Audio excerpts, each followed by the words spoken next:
wabarakatuh. Kembali lagi bersama saya Reza Putri di acara podcast. Podcast kali ini kita akan mengusung tema tentang bullying. Nah, aku ditemani dengan Mas. Ya, Mas. Perkenalkan, nama saya Abhinawa Damar. Saya manggilnya. Damar aja. Oke, Mas Damar ya. Oke. Nah, saya mau tanya-tanya nih sama Mas Damar. Apa yang Mas Damar ketahui tentang bullying? Bullying itu suatu eh, perlakuan ya, atau perbuatan kepada seseorang itu mungkin menindas ya, secara fisik maupun mental, bisa lewat lisan atau lewat sosial media juga bisa. Oh, gitu. Ini nih, kalau jenis bullying itu ada apa aja? Ya, itu tadi, Pak. Ada secara fisik, terus secara lisan juga, secara mental, terus apa, psikis Psikis. Oke. gitu. Terus nih, pernah nggak Mas Damar mendengar tentang kasus penyerangan atau penghinaan seseorang siswa gitu? Wah, pernah, sering banget. Boleh nih diceritain. Ya, kan pernah ya suatu kejadian itu di kelas saya dulu. Itu kan ada eh, salah satu teman saya ya, itu orangnya ya, itu dari luar Jawa orangnya. Orangnya itu ya gimana ya, sebetulnya itu agak memiliki kekurangan ya, atau bisa disebut orang yang agak spesial gitulah.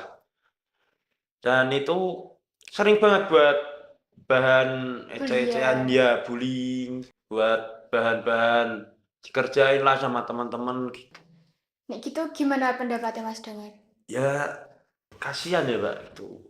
Kan dia jauh-jauh ya dari Medan datang ke sini kan buat sekolah ya, walaupun sebenarnya tuh juga tempatnya tuh salah. Harusnya kan orang-orang seperti itu Ya, di diberi sekolah tempat sendiri khusus. ya. Iya, tapi ya itu tadi. Nih, menurut Mas Damar nih, apakah teknologi bisa menjadi wadah untuk menyakiti orang lain? Bisa banget teknologi. Ya itu tadi, lewat sosial media ya, lewat aplikasi seperti itulah pokoknya. Nggak udah sebut.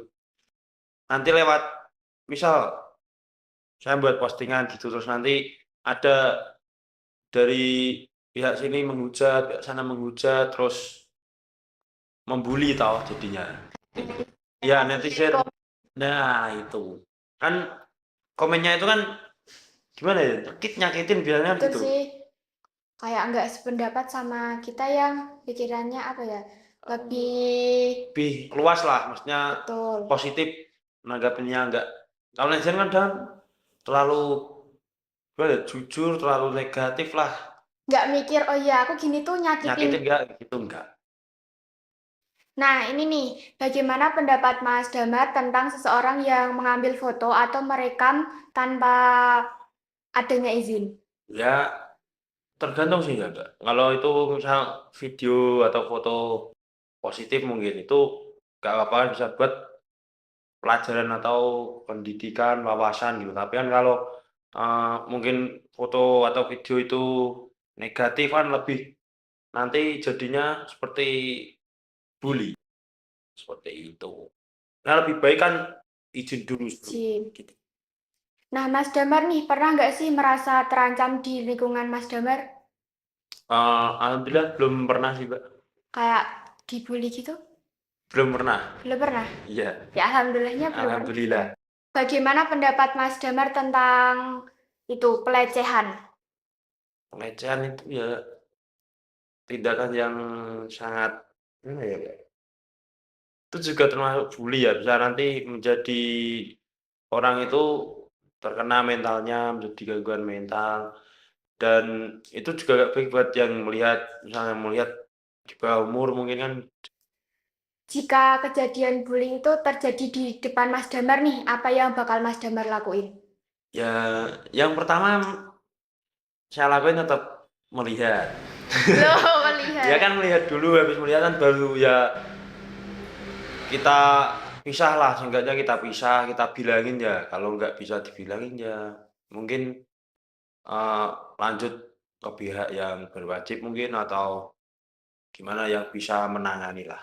Menurut Mas Damar nih, apakah perilaku bullying akan terbawa hingga dewasa? bisa jadi terbawa. Itu kan gimana ya, kayak menjadi kebiasaan lah, misalnya mungkin dari kecil ya suka membuli orang, nanti terus terbawa terus sampai dewasa. Jadi Kalau kayak udah, kalau nggak berpikir gitu ya. ya harus ada yang merubah juga, harus dikasih pelajaran. Kalau nggak nanti sampai dewasa mungkin jadi apa ya, kayak mengintimidasi orang lain gitu.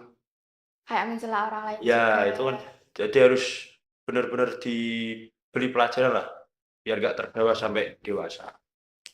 Mas Damar pernah nggak sih jadi pelaku pembulian gitu? Nggak pernah lagi, Mbak, malah Sering. sering. Kok bisa?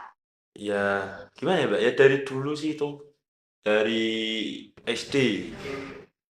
Nah itu ya awalnya ya niatnya itu bercanda tapi malah kebablasan. Keterusan. Ya sering banget dulu itu. Tapi mulai SMK itu udah Udah nggak? enggak. Kenapa? Karena ya itu, Mbak, gara-gara sering membuli gitu, terus eee, sering banget dapat panggilan orang tua ke sekolah gitu. Dulu SMP itu sempat juga mau dikeluarin, tapi ya itu alhamdulillah dikasih, gimana ya, ya kasih uang. Kok dikasih uang? Ya biar gak dikeluarin. Dulu orang Oh, tua, pas oh waktu kayak SMP. orang dalam gitu. Ya pas SMP itu. Terus terakhir ya SMK ini. SMK itu kelas 2, kelas 11. Itu juga dapat, Pernah. iya dapat panggilan orang tua juga. Oh, apa sih yang menjadi faktor Mas Damar buat ngebully orang? Ya gitu. Ya awalnya tuh buat cuman bercanda-bercandaan gitu, tapi kan ya sekarang kan udah tahu kayak gitu bully gitu. Jadi saya kok berarti kan termasuk bully itu. Iya. Awalnya bercanda tapi sekarang udah tahu nek kayak gitu ternyata ya masuknya ke dalam bully.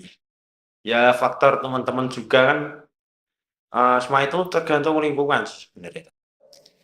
Siapa saja sih yang jadi peran dalam menangani korban pembulian? Ya mungkin pertama itu yang pasti orang tua ya. Orang tua itu menjadi, salah satu pertama yang menangani itu orang tua. Yang kedua mungkin kalau di sekolah itu lewat guru, seperti itu. Lah nanti setelah guru, eee, mungkin pihak yang berwenang ya berwajib untuk mengatasi seperti itu. Apa saja dampak bullying yang kamu ketahui dan bagaimana pendapatmu? Dampak bully bisa jadi, menjurus ke bunuh diri itu bisa, terus, eee, gangguan mental seperti itu. Jadi membuat salah satu korban bully tersebut menjadi depresi, mengurung diri di rumah, jadi tidak mau bergaul dengan, eee, teman-teman atau keluarga, lebih suka menyendiri, mengurungkan diri. Jadi itu dia, kayak gimana ya, malas lah, jadi buat ngumpul sama orang-orang itu malas karena dia mungkin juga berpikir, "Oh aku sering dibully, aku begini aku begini." Nah itu jadi membuat faktor alasan dia itu tidak, eee, mau membaur bersama orang-orang itu, seperti itu. Lebih suka mengurung diri tadi. Pesan Mas Damar nih buat korban bully apa? Buat korban bully ya, jangan takut, misal ada dibully gitu, berani aja melawan. Nanti kalau masih sekiranya ya melawan terus sampai ke, apa, berujungnya nanti sampai kekerasan itu, lapor aja ke orang tua maupun ya orang tua atau pihak yang berwajib seperti itu. Pokoknya jangan dipendam sendiri. Iya, jangan dipendam sendiri nanti malah, membuat depresi, jadi pikiran. Lebih baik itu cerita, minta tolong sama teman atau keluarga, orang tua, guru itu mungkin nanti bisa membantu supaya, eee, pelaku yang membuli diberi pelajaran, diberi sanksi yang setimpal lah buat kelakuan pelaku tersebut pada korban. Nah, kalau pesan buat pelakunya nih, apa?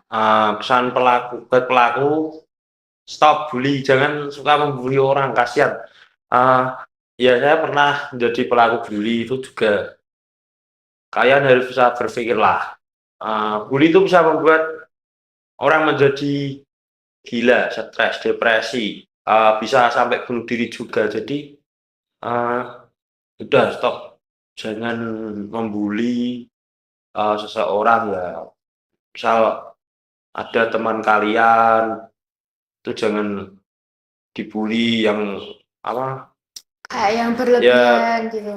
diberi kelebihan dari Allah itu jangan dibully. Artinya entah itu cacat dari fisik atau cacat mentalnya gitu, Ataupun dari pikiran. ya itu jangan dibully, kasihan. Lebih baik dijak bergabung gitu, sharing-sharing bareng, ngobrol bareng, main bareng, jangan didiemin. Kasihan juga sih kalau didiemin. Kan merasa gimana ya, kayak dikucilkan nanti jadi. Ini kan kita udah ngobrol panjang juga kan. Terima kasih juga buat Mas Damar udah mau diundang ke podcast saya. Siap, saya juga senang mampir ke podcast ini. Terima kasih juga buat teman-teman yang udah nonton podcast kali ini. Sekian dari saya dan Mas Damar. Saya Buat semuanya, wassalamualaikum warahmatullahi wabarakatuh.